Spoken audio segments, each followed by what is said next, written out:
বিচি ভালো করে ধুয়ে কাঁঠাল বিচি দিয়ে ভালো করে ধুয়ে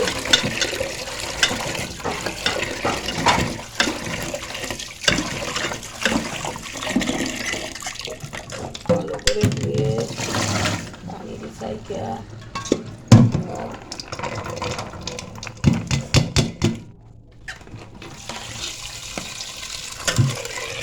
সিদ্ধ করে চুলা দিয়ে সিদ্ধ করে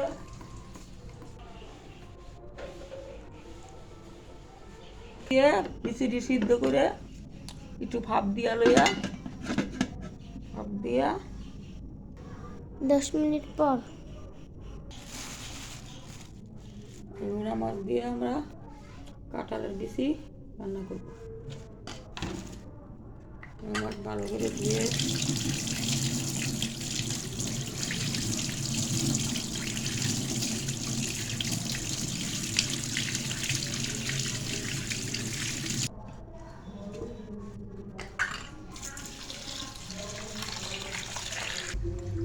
পেঁয়াজ কাটা পেঁয়াজ কাঁচামরিচ রসুন একসাথে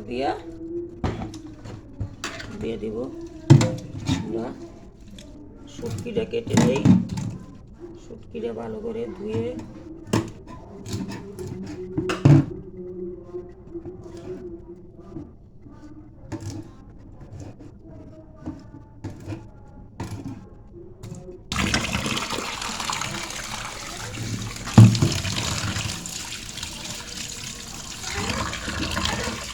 দিতে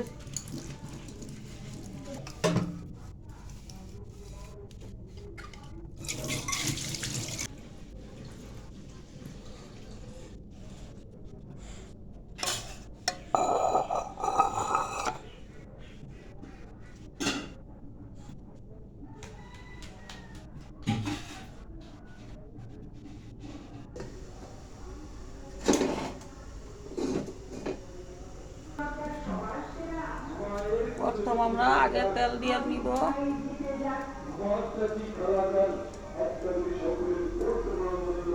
পরিমাণ মতো তেল দিয়ে দিলাম।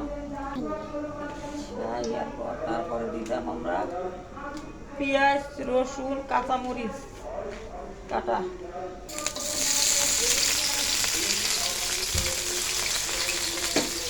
দিয়ে দিলাম। এখন কাঁঠাল বিচিটি সিদ্ধ হয়ে গেছে, কাঁঠাল বিচি সিদ্ধ হয়ে গেছে। এবার পানি থেকে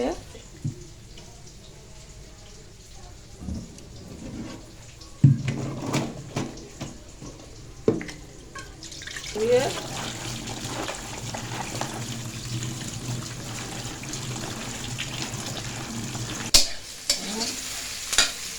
আমরা মরিচের ফাঁকি দিয়ে দিব, পরিমাণ মতো মরিচের ফাঁকি দিয়ে দিলাম। মরিচের ফাঁকি দিয়ে দিলাম, তারপর দিয়ে দিলাম হলুদের ফাঁকি,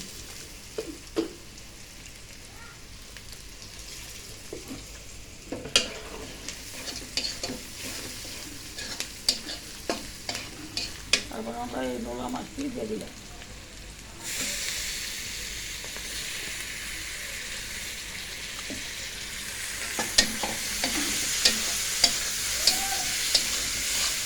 লবণটা আমরা এখনো দিই নাই, লবণটা তো এটা তো নুনের ইলিশ, নোনা ইলিশটা তো লবণ আবার কড়া হইতে পারে, পরে দেইটা পরিমাণ মতো লবণ দিয়ে দিই।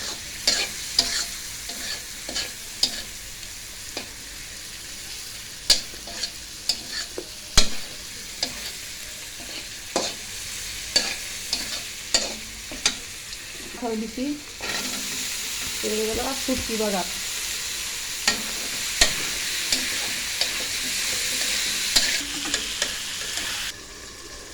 10 মিনিট ভালো করে কষাইয়া তারপরে একটু জল দিব।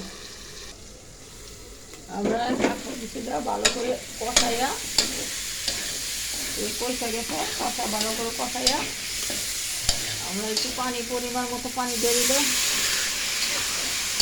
পরিমাণ মতো পানি দিলাম। তারপরে এটা আবার শুকনো শুকনো হইলে হয়ে যাবে।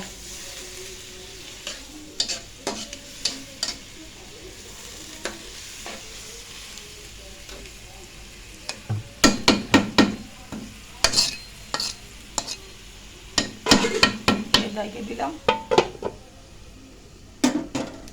বরাবর ওইটা নামাবো, ওইটা একটু করবো।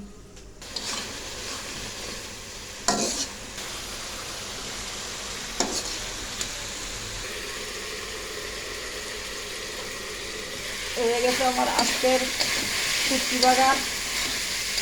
এটা নোড়া ইটা দিয়া কাঁঠাল বিচি দিয়া শুটকি বাগার হয়ে গেছে। দেখুন গাইস, আমাদের শুটকি বাগার হয়ে গেছে।